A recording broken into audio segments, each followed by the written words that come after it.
Señores, se viene hablando desde hace ya algún tiempo una posible ley de medios aquí en el Uruguay.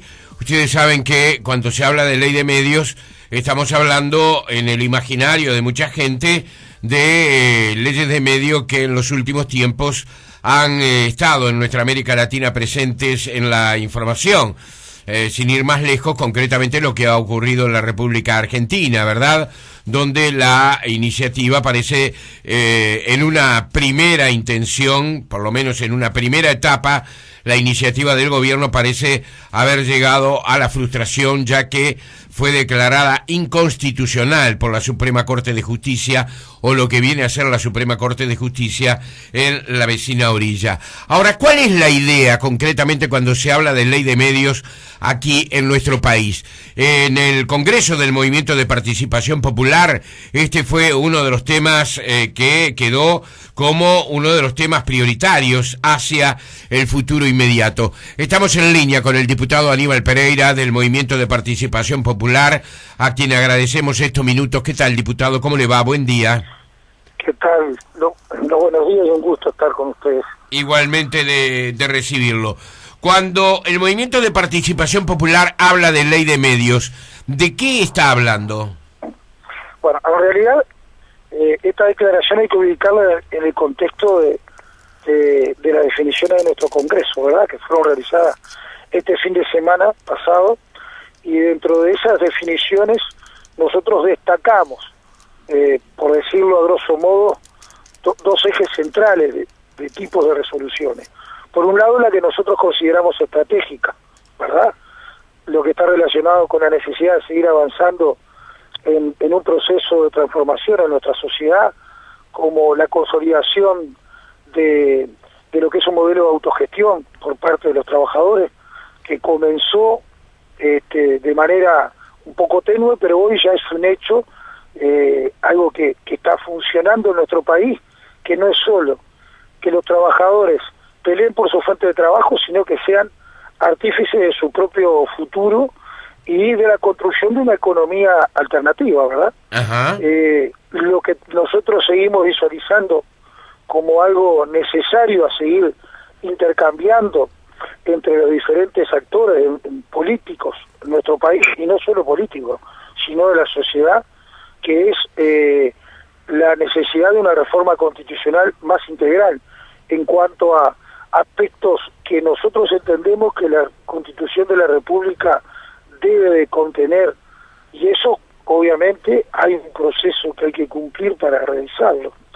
Y por otro lado, nosotros cuando nos referimos a la ley de medios, nos referimos a el apoyo explícito de nuestra organización política a la iniciativa, o sea, algo que se viene trabajando hace mucho tiempo desde los ministerios que involucran todo lo relacionado con los medios y la comunicación, ¿verdad?, y que desde el Poder Ejecutivo va a ingresar al Parlamento para que el Parlamento discuta ese proyecto de ley, ¿verdad?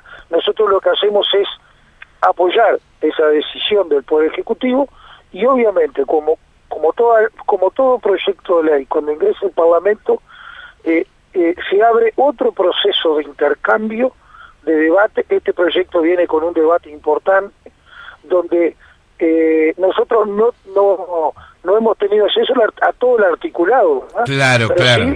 Pero sí lo que implica los objetivos de esa ley. Lo que a nosotros nos parece importante es la necesidad de que el Parlamento, en este caso, debata de algo que tiene todas las aristas vinculado desde la propiedad del Estado con respecto a lo que tiene que ver con la radiodifusión, pero también como todo lo que tiene que ver con criterios que en definitiva no se trata, porque cada vez que hablamos de ley de medios, enseguida aparece como un cuco de que puede significar por parte del partido de gobierno de turno un mecanismo de tratar de alguna medida agredir la libertad de expresión, y es todo lo contrario, es consolidar conceptos que en nuestra legislación queden cada vez más claros en cuanto a lo que implica justamente la democratización de los medios. Ahí está, ese es el gran tema, Pereira. Usted ha puesto el dedo en la llaga. Ese no solo ese, pero es uno de los aspectos más relevantes, ¿verdad? El de la libertad de expresión. Quiere decir que esta ley de medios que ustedes están pensando o debatiendo está dirigida fundamentalmente a instrumentar el sistema de medios en nuestro país, pero manteniendo algunas cosas que son muy caras a la libertad, ¿verdad? Que es uno de los bienes mayores que tiene el ser humano. Es decir, no hay la intención de un alineamiento, como usted lo expresaba, cuando uno escucha ley de medios, la experiencia lo ha indicado, la historia lo ha indicado, cuando se ha hablado de ley de medios o cuando se ha tratado de generar políticas directas alrededor de los medios de comunicación, que yo mire que le admito, no son perfectos en el Uruguay ni en el mundo, por el contrario, digamos que son perfectibles, pero de cualquier manera el término ley de medios muchas veces está de alguna forma conectado con la palabra mordaza, es decir, la palabra impedimentos que permitan a alguien avanzar en lo que tiene que ver con su propio pensamiento, que no necesariamente tiene que coincidir con el pensamiento oficial.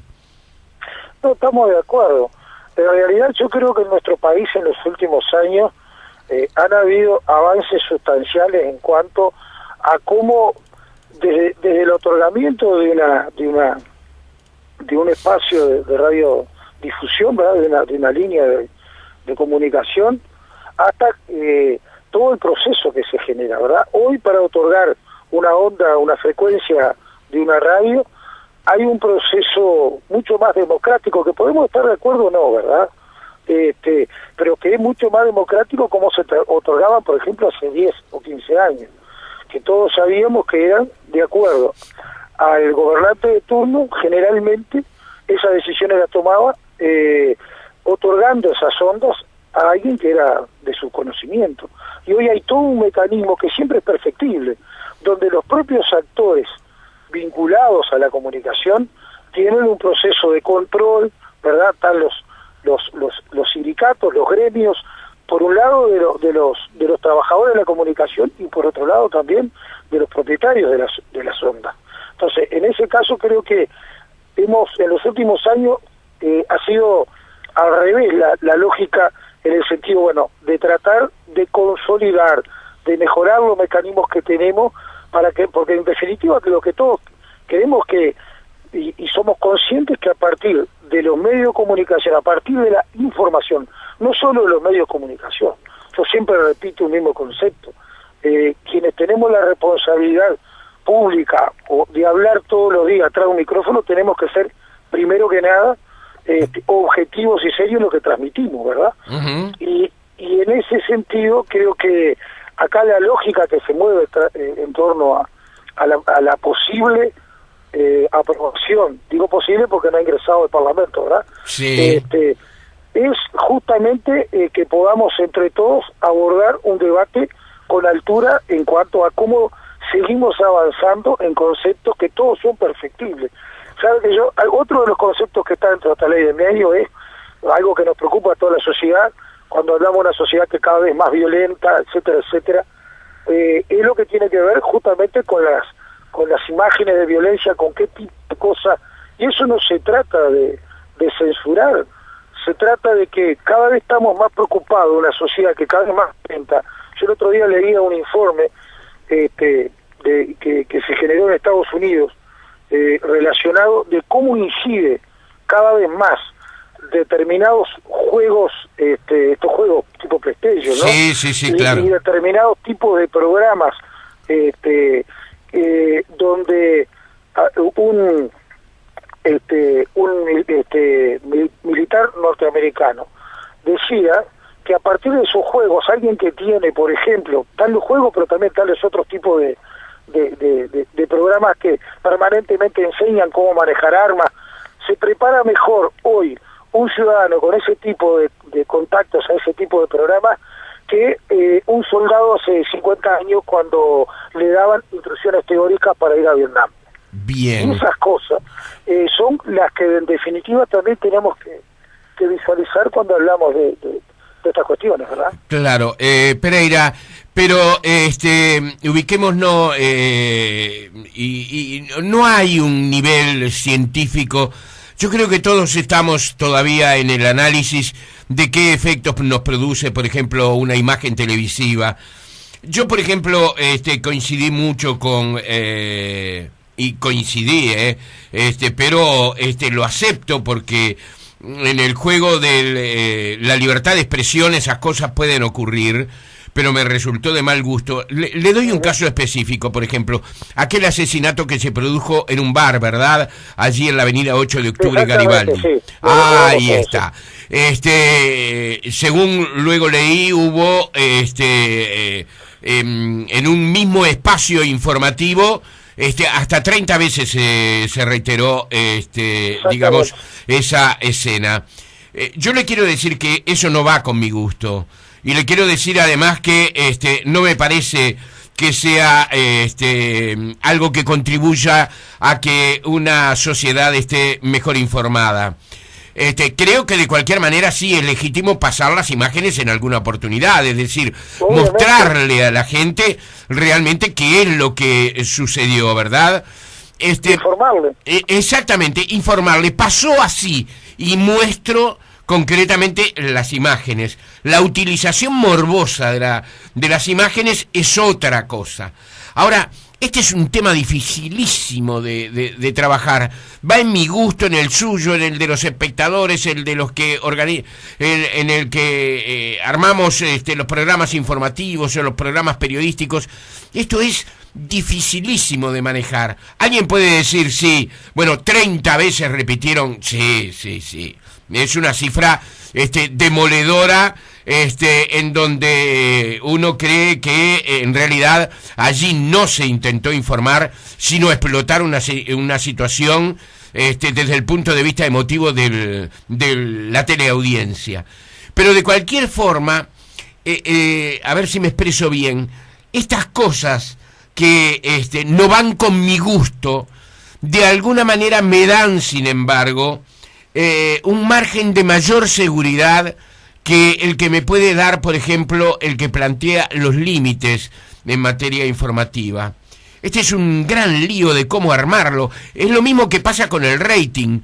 Es decir, el rating generalmente está dirigido fundamentalmente a consagrar a productos que artísticamente de pronto no son de los mejores.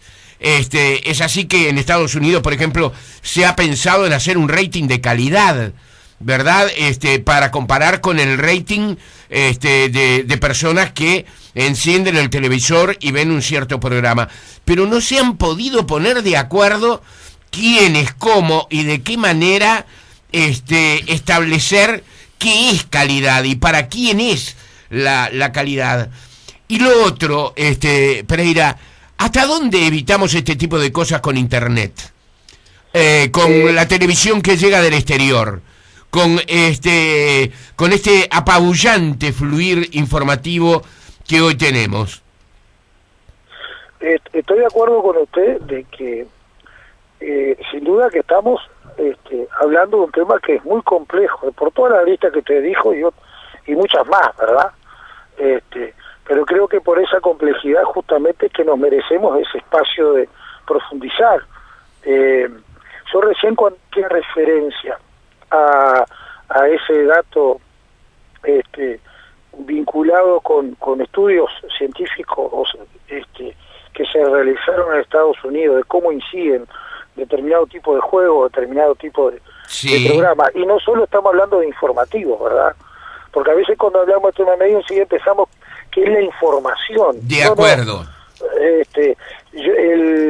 En este caso, por ejemplo, ese estudio viene al lugar porque nosotros escuchamos muy a menudo las diversas situaciones que se han dado particularmente en centros de estudio en Estados Unidos, de masacres de estudiantes que van y matan, sí, de ningún tipo, y muchos de esas acciones están vinculadas con, por ejemplo, la presencia permanente ante juegos o ante programas que incitan a ese tipo de violencia, ¿verdad? Sí. Y es muy difícil controlar, estoy de acuerdo con usted. Ahora, dentro de ese estudio, uno de los datos que daban, una persona, un muchacho joven de 21 años, que con un revólver, con una pistola automática, mató a 8 personas con tiros exactos, con movimientos precisos en un récord de minuto.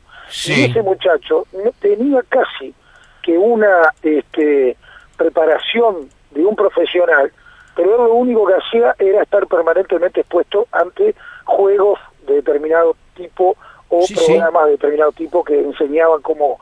Entonces, cuando hablamos de esto, no hablamos de, porque eso incide lamentablemente después en la sociedad. Otro elemento que me parece bueno también, que hace poco lo vimos en Uruguay. Yo veía una entrevista del hijo de Pablo Escobar en CNN, no sé si... Sí.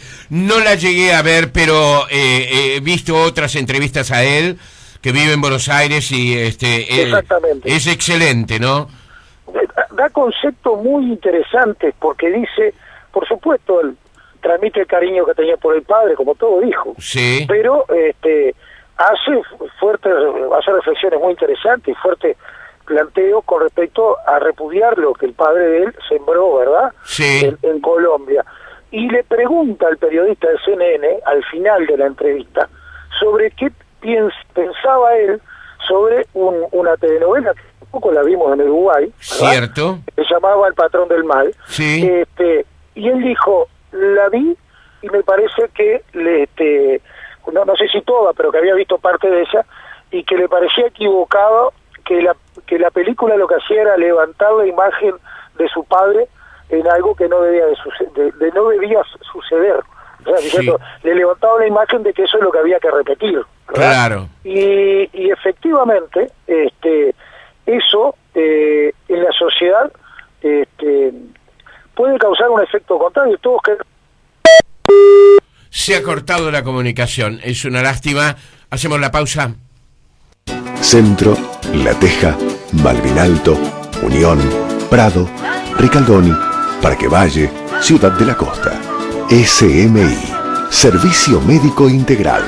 Cobertura total de asistencia médica. 2900-6670.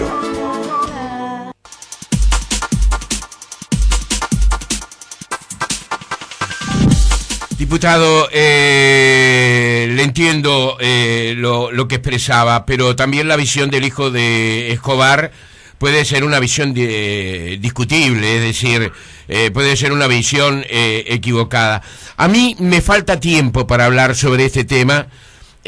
Veo que usted está, digamos, zambulléndose en estas cosas que son muy complejas para todos. Yo creo que el mundo ha cambiado, por lo tanto, esto no es una novedad que estoy diciendo, es casi obvio, ¿verdad? Que el mundo ha cambiado y cambia aceleradamente, tan rápidamente que a veces no nos podemos ni adaptar a la velocidad del cambio. Y lo ha cambiado en casi todos los aspectos. Y por supuesto que también nosotros como comunicadores, como periodistas, los medios de comunicación, la industria del espectáculo, tiene que de alguna manera que reflexionar sobre qué pasa con un mundo en cambio, si ese cambio no tiene que llegar de alguna forma a también a lo que todos nosotros hacemos. Usted me tranquiliza en esta conversación diciéndome que la libertad de expresión no está en juego.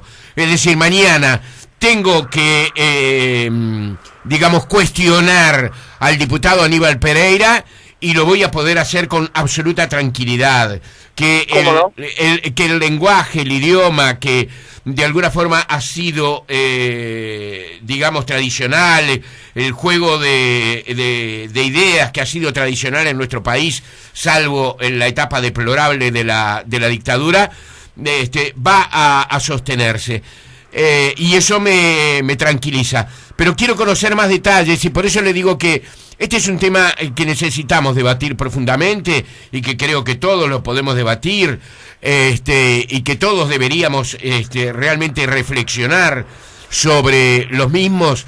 Y por eso me parece, diputado, que le estoy invitando para en una próxima ocasión aquí en Estudios hablar un poquito más largo de este tema. ¿Le parece bien? Y tener una idea más concreta de lo que el Movimiento de Participación Popular está planteando cuando habla de ley de medios en el Uruguay. ¿Le parece bien? Sí, cómo no. Sin duda que, como usted dice, va a haber un tiempo de debate que me parece que le hace bien a la sociedad. Sí. Porque los temas, cuando se intercambian, se enriquecen, es cuando mejor producto se puede lograr, ¿verdad? Sí. Acá no hay una voluntad de sacar esta ley como quien saca, una cosa así express, de ninguna manera. Acá, más allá de la necesidad que podamos tener como parte, como fuerza integrante de la fuerza de gobierno, de aprobar determinada legislación, no tal menos importante, sino tan importante como eso, es que cuando una ley sale del Parlamento, salga con el conocimiento, con el involucramiento de los actores involucrados y de la sociedad. Bien, bien. Y eso para nosotros es central. Bien. Diputado Aníbal Pereira del Movimiento de Participación Popular, ¿la dejamos para dentro de pocos días? ¿Le parece bien? ¿Con más tiempo? Sí, cómo no, cuando usted quiera. Le agradezco mucho su gentileza. Que tenga buena jornada, ¿eh? Igualmente para ustedes. Muchas gracias. Hasta pronto.